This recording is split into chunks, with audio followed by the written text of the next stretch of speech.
we're here at Shoe Healer, and we're just having problems with a tongue.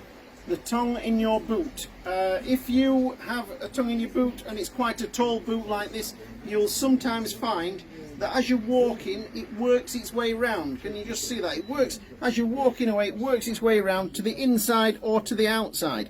Once it's started to go, it seems to always want to go, and no matter what you do, you can't stop it from creeping round as you walk.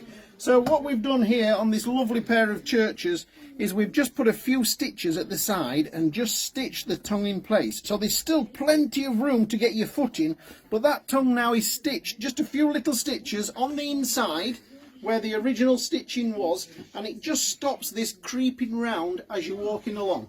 The alternative to that is to put two slits up and put part of the lace through. You'll have seen that on some boots.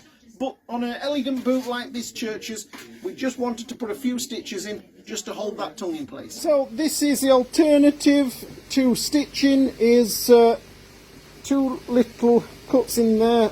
A little bit of polish on there would have done well. And then the lace is running through there, and that also will stop it from moving. Okay, so if the tongue's annoying you, call us, we'll sort it for you.